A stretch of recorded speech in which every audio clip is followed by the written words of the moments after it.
तो ईरान को लेकर न सत्ता मिली और न ही ट्रंप को जीत मिली। नमस्कार, मैं हूं नीलू।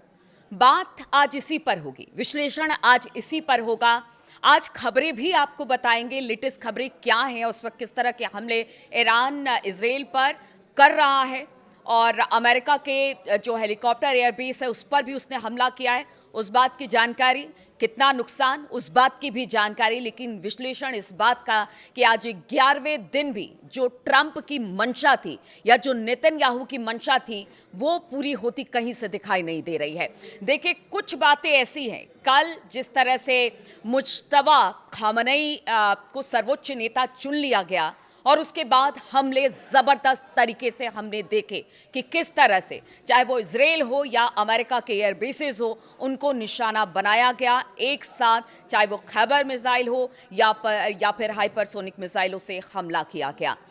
कल जब मुज्तबा की ताजपोशी हुई तो किस तरह से ईरान की सड़कों पर लोग उतरे और ये लोग उनके समर्थन में थे, यानी जो पुरानी रिजीम थी जिसको हटाकर एक नई सत्ता की स्थापना करना चाहते थे ट्रंप, वैसा कुछ भी दिखाई नहीं दे रहा। फिलहाल अभी तो कुछ भी दिखाई नहीं दे रहा है। वो किस तरह से कहते हैं कि वहां पर सत्ता चेंज कर देंगे। बात तो 2-3 दिन की हो रही थी। नेतन्याहू ने कहा था कि 2-3 दिन में यहां से सब कुछ ठीक हो जाएगा, रिजीम चेंज हो जाएगा। खामनेई को मार दिया गया, लगा कि अब शायद ईरान की सत्ता ट्रंप के पास या नेतन्याहू के पास, यानी इजराइल और अमेरिका के पास होगी। लेकिन आज 11वें दिन भी हम ये कह सकते हैं कि ऐसा कुछ भी नहीं हुआ है। बात इसी को लेकर होगी, इसी का विश्लेषण होगा। देखिए, 2-3 बातें हैं जिसको लेकर ट्रंप और नेतन्याहू ने ईरान पर हमला किया। ईरान कहता रहा, चाहे वो परमाणु एनरिचमेंट की बात हो, सत्ता परिवर्तन की बात हो, बैलिस्टिक मिसाइल की बात हो, हर पर उन्होंने बातचीत का रास्ता अख्तियार किया।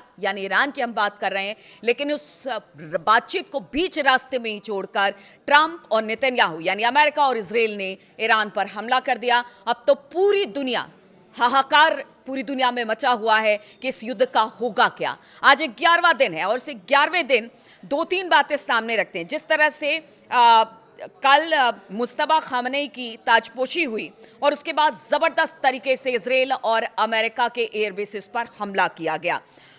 हमने देखा ईरान की सड़कों पर IRGC का समर्थन मुज्तबा को, इसके अलावा आवाम भी वहां की, हाँ, एक धड़ा है जो इसका विरोध जरूर कर रहा है, जो कि हमने पहले से देखा था। लेकिन ईरान की सड़कों पर जो लाखों लाख लोग उतरे वो कहीं ना कहीं मुज्तबा खामनेई का समर्थन कर रहे थे। ऐसे में मुज्तबा खामनेई अली खामनेई के सुपुत्र हैं, अपने पिता की मौत की का बदला लेने के लिए वो कटिबद्ध है और उनका कहना है कि जिस तरह से उनके परिवार को खत्म कर दिया गया, अब उसका बदला इजराइल और अमेरिका से लिया जाएगा। और इसीलिए जैसे उनकी ताजपोशी हुई, जैसे ही उनको सर्वोच्च नेता चुना गया, उसके बाद हमले लगातार तेज कर दिए गए ईरान की तरफ से। 1-2 दिन पहले की बात है और कल की बात ट्रंप ने भी कि देखिए, उनके ट्रंप का कहना था और अमेरिका का कहना था कि ईरान की मिसाइलें खत्म हो रही है, उनके हमले की जो फ्रीक्वेंसी थी वो कम हो गई है। लेकिन ऐसा लगता नहीं है। अब 2-3 बातें इससे जुड़ी हुई भी बता देते हैं। मुज्तबा खामनेई की ताजपोशी होती है और इजराइल में बताया जा रहा है कि कल देर रात करीब जो खैबर मिसाइलें हैं वो भारी तादाद में गिरी है, तबाही जबरदस्त तरीके से हुई है। वहीं पर अगर अल उदैद एयरबेस की बात की जाए कुवैत में, तो वहां पर जो उनका हेलीकॉप्टर बेस था, एयरबेस था, उसको तबाह कर दिया गया है। पूरे मिडिल ईस्ट से यहीं से संचालन होता था, जो हेलीकॉप्टर से और बाकी विमान थे। अब उसकी तबाही के बाद अमेरिका सख्ते में आ गया है। इधर बॉडी बैग अमेरिका भेजे जा रहे हैं अमेरिकी सोल्जर्स के। दुख तो बहुत हो रहा है ट्रंप को, लेकिन ट्रंप इस बात को मानने को तैयार नहीं है कि युद्ध कब तक चलेगा, इसमें कितना नुकसान होगा। अमेरिका की फौजें, अमेरिका के सैनिक मारे जा रहे हैं, इधर इजराइल में तबाही मच रही है, ईरान में तो जो तबाही इन दोनों देशों ने मिलकर मचाई है वो तो सब देख रहे हैं कि वहां पर भी किस तरह से नुकसान पहुंच रहा है। अब आपको बताते हैं कि इसी बीच अब्बास अरागची का एक और बयान सामने आ गया। उन्होंने कहा कि देखिए, ट्रंप का जो प्लान था पूरी तरह से फेल हो गया और अब ट्रंप को समझ में नहीं आ रहा है कि वो क्या करे। इसी बीच एक खबर यह भी आई है और खास तौर पर CNN की बात की जाए, जो अमेरिका का ही न्यूज़ चैनल CNN, उसमें यह खबर दी गई कि देखिए, ट्रंप बातचीत करना चाहते हैं, यानी ट्रंप को अब समझ में नहीं आ रहा वो क्या करे, तो वो बातचीत कर रहे हैं, क्योंकि देखिए ये युद्ध तो यहां खत्म होने वाला नहीं है। जबरदस्त तरीके से ईरान हमला कर रहा है और अब तो सर्वोच्च नेता के चुन लेने के बाद, भले अमेरिका कह रहा है कि उनको भी खत्म कर दिया जाएगा, लेकिन अब सर्वोच्च नेता के चुन लेने के बाद ये हमले और तेज हो रहे हैं। इधर अगर CNN की बात की जाए, न्यूज चैनल की, तो उन्होंने कहा है कि देखिए ट्रंप चाहते हैं कि बातचीत के मंच पर बैठा जाए, बातचीत की पेशकश की जाए, लेकिन अब ईरान का जो एक फेथ था, एक विश्वास था, वो खत्म हो चुका है। यानी उनको इसमें भी छल नजर आ रहा है, इसलिए वो बातचीत करने को बिल्कुल तैयार नहीं है कि बार बार बातचीत कहते हैं कि बातचीत करो और उसके बाद पीठ में छुरा घोंपने का काम करते हैं। इसलिए बातचीत किसी तरह की नहीं होगी, ये ईरान ने स्पष्ट कर दिया है। वहीं अरब के भी एक बड़ा प्रतिष्ठित अखबार है, उसने भी इस बात की पुष्टि की है। यानी अब ट्रंप चाहते हैं कि बातचीत हो। कई मुल्कों से उन्होंने ऐसी खबर आ रही है, हालांकि ट्रंप और अमेरिका इस बात को डिनाई करता रहा है और डिनाई कर भी रहा है कि वो किसी तरह की कोई बातचीत नहीं करेगा। अब यहां से हमले और तेज किए जाएंगे। चलिए, ये तो बात हो गई कि बातचीत या फिर हमला क्या होगा, लेकिन जिस तरह से मुस्तफा खामनेई की ताजपोशी हुई है, हमला किया गया ईरान की तरफ से, कहा यह जा रहा है कि अब अमेरिका भी यहां से हमले तेज करेगा, तो कहीं से भी युद्ध रुकने की संभावना दिखाई नहीं दे रही है। अब जो जानकार हैं, जो डिफेंस एक्सपर्ट हैं, जो वॉर एक्सपर्ट है, वो बता रहे हैं यहां से हमले और तेज होंगे, चाहे वो अमेरिका की बात की जाए, इजराइल की बात की जाए, और ईरान तो जो अपनी मिसाइलें दाग रहा है, उससे जो कहर बरपा है इस वक्त पूरे अरब देशों में, और अरब देशों में स्थित अमेरिका के जो ठिकाने हैं वहां पर, वो साफ तौर से ये बयान कर रहा है कि अब यहां से लड़ाई और ज्यादा बड़ी होगी और लंबी खिंचेगी। इधर अब्बास अरगची ने कहा है कि अमेरिका 2-3 दिन में युद्ध को जीतने वाला था। सत्ता बदलने की जो उनकी ख्वाहिश थी वो धरी की धरी रह गई है, लेकिन अब उसने पूरी दुनिया को मुश्किल में जरूर डाल दिया है और अब ट्रंप के पास कोई प्लान नहीं है। अब ट्रंप करेंगे तो आखिर क्या करेंगे। इसी बीच ये भी खबर आ रही है, तो अब्बास अरगची ने कह दिया कि अब पूरी दुनिया फंसी सी नजर आ रही है इस युद्ध के बाद। लेकिन सवाल ये उठता है, क्या अमेरिका को इस युद्ध में ढकेलने वाला इजराइल है? क्योंकि अब तो सोशल मीडिया पर यह भी खबर आ रही है कि नेतन्याहू पिछले 4-5 दिन से नजर नहीं आ रहे। उनके ट्विटर हैंडल पर एक भी पोस्ट नजर नहीं आ रहा है, उनके बयान नजर नहीं आ रहे। 4-5 दिन पहले वो एक अस्पताल में दिखाई दिए थे, लेकिन अब उनका कोई अता पता नहीं है। क्या वो इस वक्त इजराइल में है या फिर कहीं और चले गए हैं? तो इसीलिए कहा जा रहा है कि ट्रंप ने नेतन्याहू पर विश्वास कर लिया। लेकिन आप ये समझिए कि खाली ये कि फंसा दिया, कर दिया, ट्रंप या अमेरिका कोई बच्चा नहीं है कि जिसको आप फंसा देंगे या उसको बरगला देंगे। यानी सोची समझी साजिश के तहत ही इन दोनों ने ये काम किया। लेकिन अब ये कहा जा रहा है कि शायद ट्रंप फंस गए हैं, अब उनके लिए गले की फांस बन गई है कि किस तरह से इस युद्ध को रोका जाए। उधर रूस की भी बात कर लेते हैं जल्दी से, क्योंकि रूस ने कल कह दिया था कि देखिए अमेरिका की दादागिरी नहीं चलेगी। इसको लेकर मैंने वीडियो भी बनाया था और अब रूस ये कह रहा है कि देखिए जो तेल का संकट इस वक्त पूरी दुनिया में खड़ा हुआ है, उस तेल की आप चिंता ना करें, वो तेल रूस देगा। देखिए लोग ये कह रहे हैं कि रूस इस वक्त बड़ी कमाई कर रहा है, रूस के लिए अब एक रास्ता खुल गया है, लेकिन आप ये भी समझिए रूस ईरान के साथ हमेशा से रहा है।